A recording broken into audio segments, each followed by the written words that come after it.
Today I'm joined by Ahmad-Shah Duranai from Duranai Enterprises. Ahmed, welcome and so glad to have you here. How are you doing today? Well, thank you very much. I'm very well, and I'm very excited for this program, and I hope that your viewers will also enjoy it. I'm sure they will. Let's get into it. Can you share a little bit about your background and how you got started into the coaching space? Yeah, sure. So my background is in architecture. I'm a licensed architect. I have over 35 years experience in architecture and project management. I also have a degree in business administration. I have an MBA degree, what is famous, everybody calls it an MBA. In 2006, while a very successful architect working with big international consulting firms, I was invited to attend a program called the Passion Test. I went there and I thought that I was sure I knew what my passion was. But the passion test shows you what are the 5 most important passions that you have. And when I went through that process, I discovered that beside architecture, I had these other passions also that I wasn't even aware of consciously. And so the program was so powerful that eventually I became a passion test facilitator myself.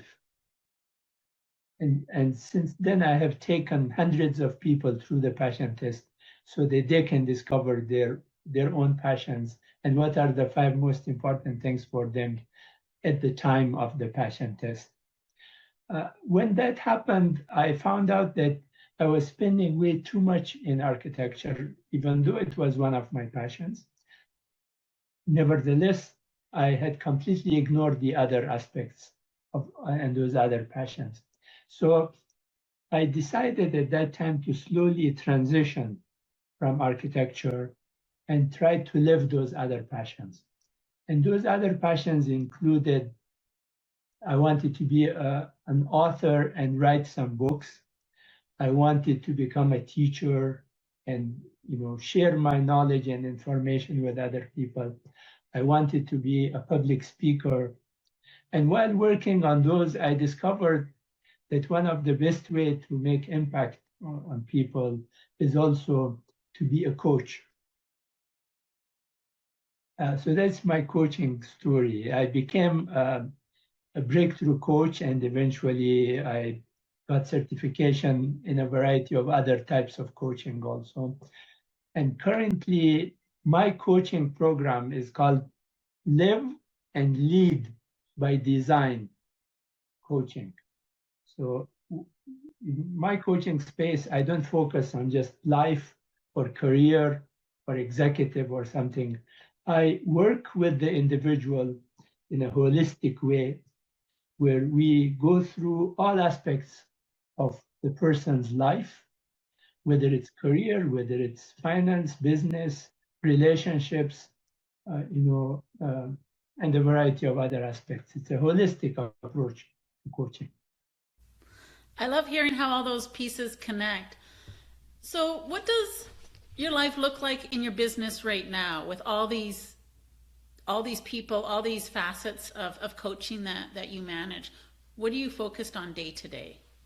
I don't focus on one aspect also. My business is composed of several aspects.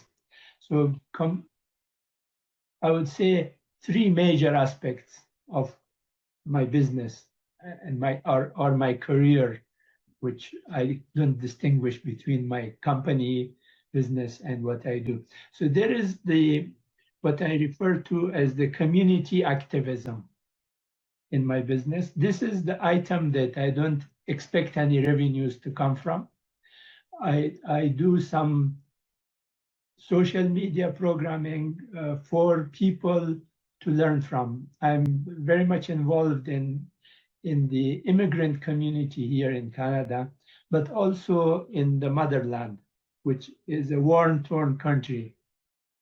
So this aspect of my business, we provide online programs on soft skills, on leadership development, on personal development, etc., so that those people who are stuck in a war mindset and mentality, they can make that jump from that mindset into a mindset of peace and abundance and negotiation and dialogue, rather than being adversarial all the time. This is one aspect and very impactful aspect of my business. The other one is focused on training.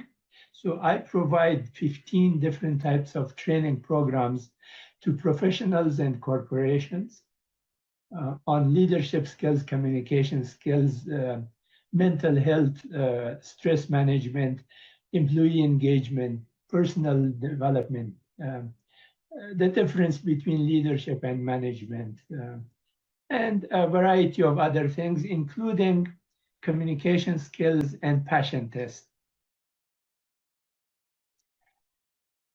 From these people who attend my programs, then there are select people who will contact me or I will contact them, and then we get into a one-on-one coaching relationships, where then we go deeper into their life so that they can narrow the gap between their reality and their potential. So out of all these three pillars, the community, the online education, and the one-to-one coaching, do you have a preference of where you like to spend most of your time and energy in? So I don't distinguish in that respect. My propensity is to be more involved in community and have a bigger impact.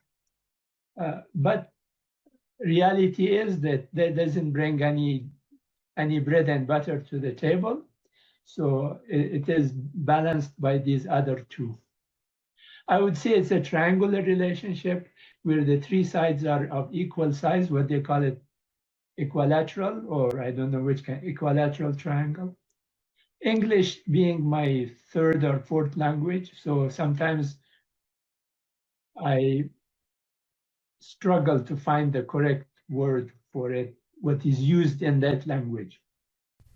No, you're right. Equilateral. So the three components, they're all kind of in your mind weighted equally. It sounds like you have a few moving pieces in your business right now. What feels like it's really working and clicking well together? What I would like to say, and perhaps maybe this is the first time I say it in the public domain like this one, is that I will be 76 years old in 2 months' time. And most people of my age, they have changed their lifestyle to almost doing nothing. Well, I'm still extremely active in this business. So in addition to these three factors, I'm thinking of trying to create a kind of a business model for me that I will be happy. I can still do all those three things, but at the same time, some aspects of the business that I currently am involved in, I will try to relinquish and get rid of. And there are different models that I'm looking for. So one of the things that I want to reduce is how to fill my classes, the marketing aspect of it. If I can shift that aspect, and currently it's under, I'm working on it. And the best help, by the way, I believe we most probably will come to it, is what is called the AI, the artificial intelligence, is the best assistant that can work in this part. So it has been helping me to sort out how I can still do all these three things, maybe to a lower level, but then not to spend time on elements that take me away from these three things. Congratulations on your upcoming 72nd birthday. That's a great milestone. And the fact that you're so engaged and active and thriving in your business is a true testament, I think, to keeping your mind stimulated and keeping your energy up. So kudos to you for doing that. Sure. Just to let you and your your audience know, I'm still a licensed architect. I haven't relinquished my license. I still follow the continuous education requirements, and I'm still in contact with the Ontario Association of Architects and the Toronto Society of Architects. As a matter of fact, the day after tomorrow, I will be attending one of their yearly bash. But in the process of I have developed training programs for architects, engineers, and people in the creative industry. So one of my signature programs actually that I want to develop in this new model is it's entitled 3 Simple Steps to Make Your Business Thrive. And people ask me, are they really simple steps? I said, yes, they are simple, but they are not easy. People have to absorb it and then try to implement it. The implementation is not easy. Understanding it is easy. And most of the people who come to those programs are either architects or engineers or graphic designers or in other creative industries. Even though the principles of these 3 simple steps, they are universal for any small business or mid-sized business, they go through the same steps, the same stages, the same activities they need to do, customized to their industry. And this is something you're still building out, or has it been completed? I have provided it under different titles for the past few years. We all learn most when things don't go according to plan. Was there a time where something didn't work out along your journey in building your business, and what did you learn from that? In mathematics, what they call it, the best fit, when they put all these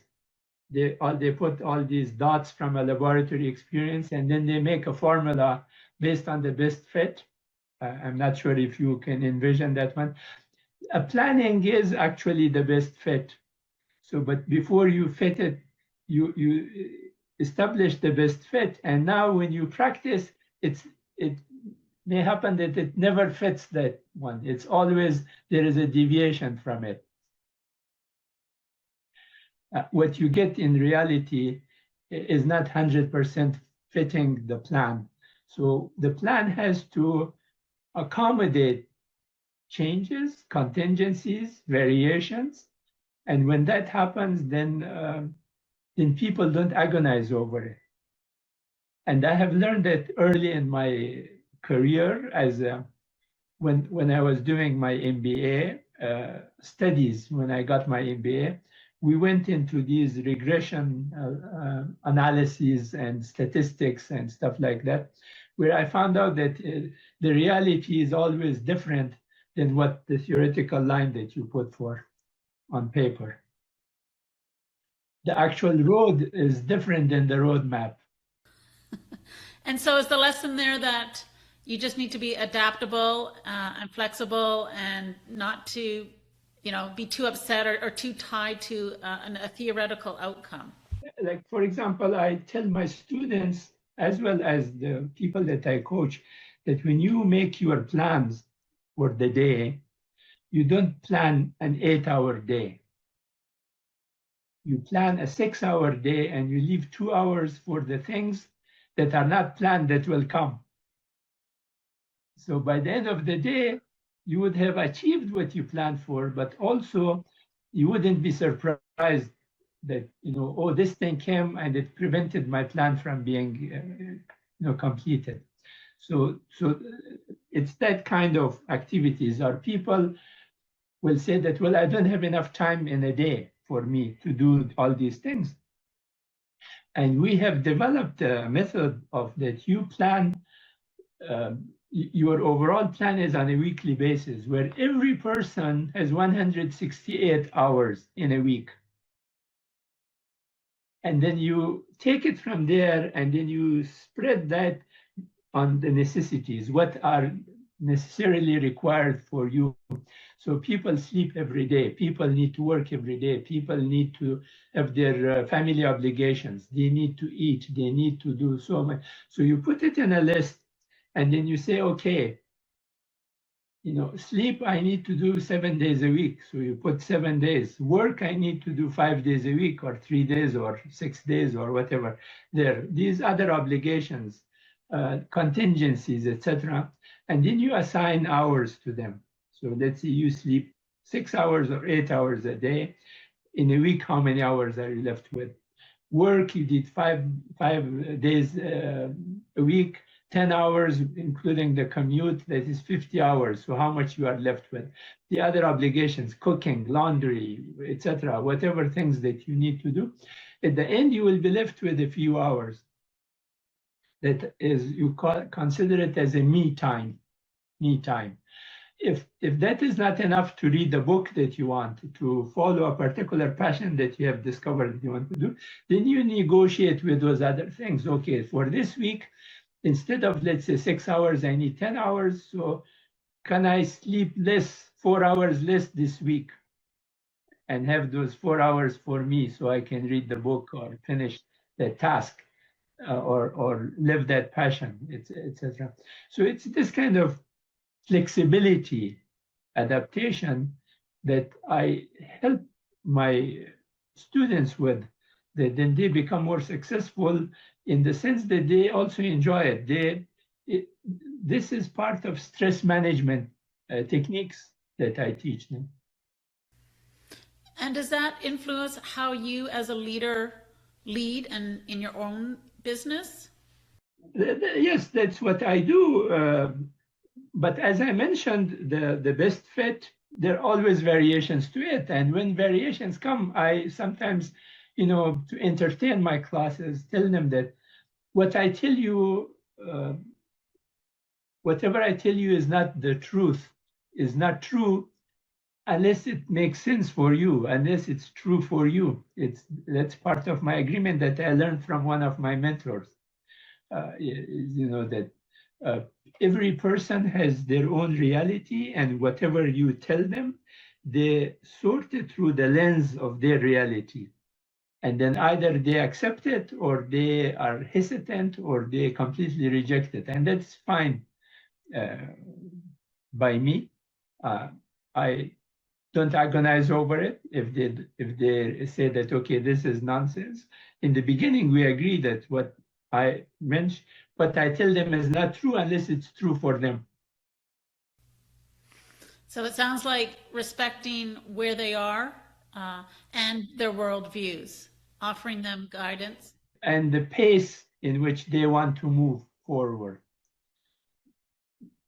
But also, if you have, I'm not sure much about you, if you are a presenter, there will be some issues. Like sometimes I tell people that, we're all human beings. So sometimes you'll find out that the preacher says one thing and does another thing. And when that happens, do what the preacher says, don't do what the preacher does. Ahmed, if you were to give your younger self some advice, an earlier version of yourself, what would that be? I won't give them advice, but I will say that I wish when I knew these things when I was 20 rather than I am now. And what would you like to have known at that age, at 20? What are some things? A very critical element is they are very simple things. If I knew that there was a difference between opinion and truth, it would have helped me a lot to have a much bigger impact, a much bigger footprint, I would say, in the world. But because I thought that my opinion is the truth, people who had other opinions, I wronged them. Now that I know that actually truth, we cannot reach the truth except through our lenses of opinions and through the lens of facts. And facts we can only understand through our interpretations. which are again affected by our reality loop. If I might just tell you that our opinions, our belief system is affected by three things, and only three things: our education, our environment, and our life experience. So these three E's, they affect our belief system, our paradigms, our map of the world map that we have. They are affected by these three. And our belief system affects our thinking, and our thinking affects our emotions and feelings, and our feelings and our emotions affect our behavior and our actions. And our actions give us result, and that is an experience in life that feeds back. So it's that kind of a loop, what I call it, the reality loop. If I knew this when I was 20 or 25 or 30 or 35 or 40, I could have had a much bigger impact, and most probably, would have been much happier that I have lived my purpose in life. So to have known what you've known today and understanding the difference between opinion and truth, it sounds like accelerated your path to where you are today. Yeah, I feel the same too sometimes. And the problem is, the tragedy is that most people, they get into this kind of conflict situation or adversarial relationships because they all think that their opinion is the truth. But if they will say that, okay, the same thing can be interpreted looking at it from different perspectives. And if I can take all of those perspectives together and accept them, suddenly my worldview expands. Yeah, absolutely. Absolutely. So you've clearly come a long way. What's lighting you up and making you all excited these days? So the main motivator for me, I'm a student of many masters. Let's say one of them is Tony Robbins, even though he's younger than me, but I've learned a lot from him. And one of the things that he tells his followers or students is that the main motivators for our activities are what he calls the 6 basic human needs.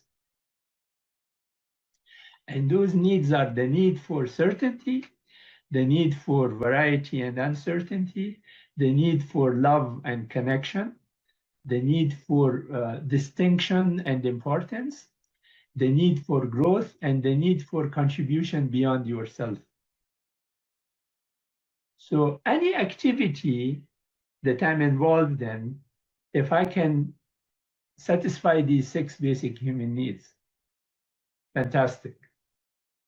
And any of your viewers, actually, if they follow this also, think about it. Say, the activities that they're involved in, how many of those needs are satisfied through them?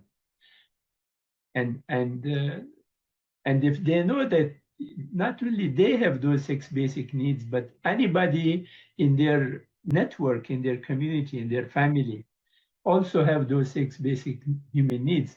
And how can you help those people in your environment that they can satisfy their needs through your activity? Suddenly, you become a more powerful person.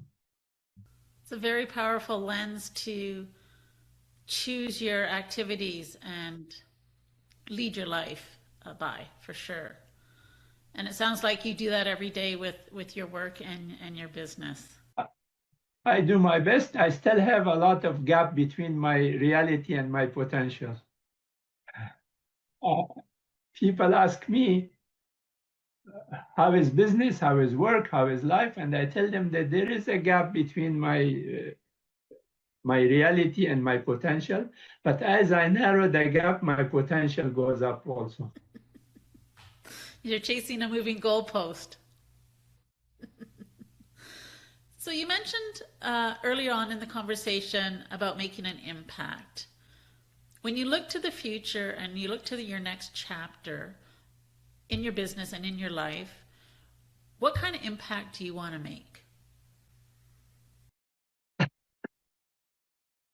So I mentioned that my activities, the triangle of my activities, one of them is an impact in the community. What I'm working on with a friend of mine, a colleague that we are working on, we are trying to create a seed organization, a kind of a seed organization that can have the potential to grow and have an impact in the war-torn country of Afghanistan, which is my homeland, that's where I was born. If we can change the mindset of a critical mass in that society, to make them cross that barrier from a mindset of war and struggle and trauma to a mindset of peace and sufficiency and negotiations and dialogue, that will be a lot.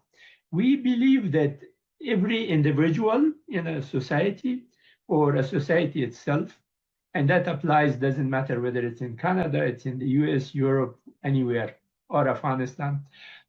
An individual is born in the domain of dependence. We depend on other people for our survival. And some things biologically happen. We grow up to the age of maturity or independence, but there are other barriers also that we need to cross. One of them is to learn the language of maturity, the language of excellence, because the language of dependence is the language of mediocrity, the language of blame, shame, complaint, etc. We need to go from there to the language of excellence, proactivity, responsibility, accountability, etc. To go there, we need to have a purpose in life, and we need to have a discipline to allocate sufficient of our time and resources so that we can cross these three barriers of language, of purpose, and of discipline to go to the era of independence, to the zone of independence. But the zone of independence is not really the highest zone of our growth. The highest zone of our growth is the zone of interdependence. And that happens when we, as a group, come and cross certain barriers. And one barrier is ego management. If we can cross the barrier of ego, if we can manage our egos, then we can come together and work for common goals. If we learn all the soft skills of communication, and we can communicate with other people appropriately so they can understand us and we can understand them, that will be the fifth barrier in this series. And the sixth one is to find ways to cooperate with each other creatively, to create and to produce rather than to destroy.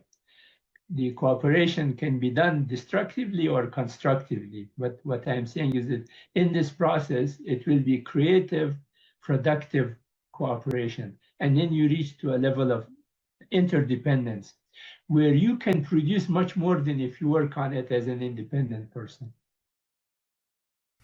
That's quite the vision. And that's what you're hoping to achieve with this new seed organization that you're building.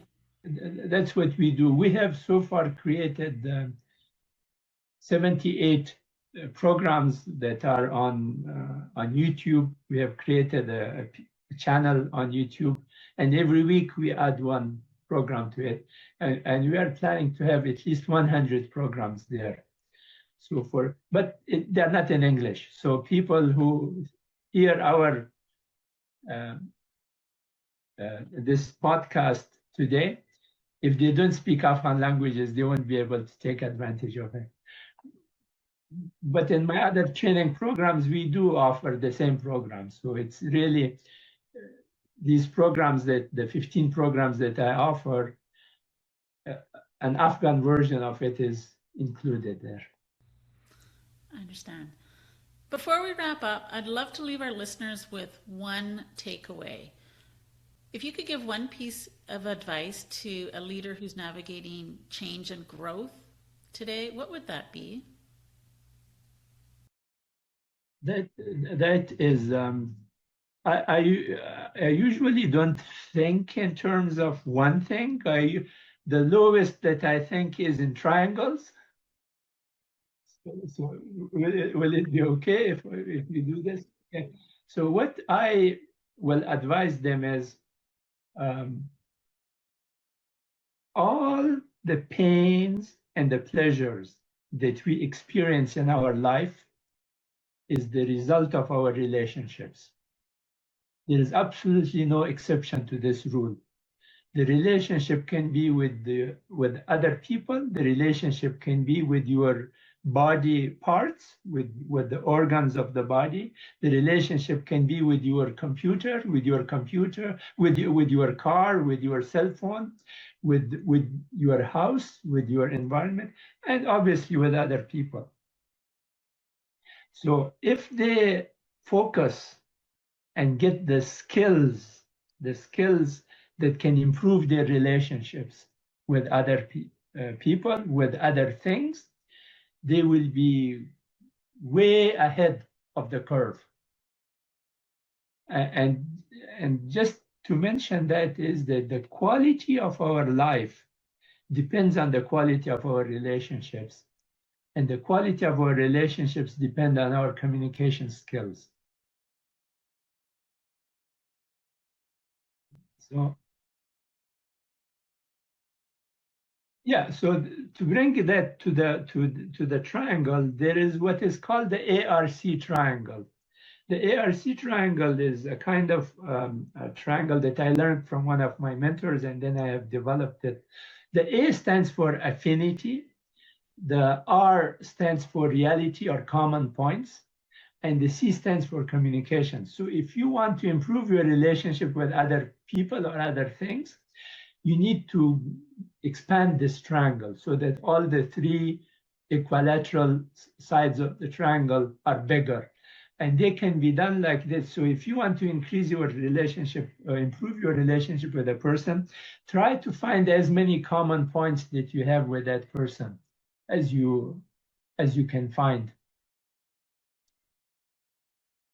If you want to improve your affinity with people, so find common points with them, and then learn the various rules and regulations that govern our communications with people. So that is the ARC triangle. The area of the triangle is the understanding, and then the three components that affect that is the affinity, the reality, and the communications. That sounds like a lifelong journey to do that. Ahmed, thank you so much for sharing your story with us. Where can listeners find you online? Okay, what I will do is actually, I will share my contact information on the chat with you. If you have any comment or something on in your podcast, maybe you can add this. And is the best point of contact Duranet? Is that where they would find you, or Yeah, that's my website. Perfect. We'll put that in the show notes. And thanks again so much for joining me on the Leadership Lab. It's been a real pleasure speaking with you today. Thank you for spending your time with me today on the Leadership Lab podcast. My hope is that this conversation sparked a new perspective or reinforced something you already knew. Until next time, keep leading with curiosity and intention.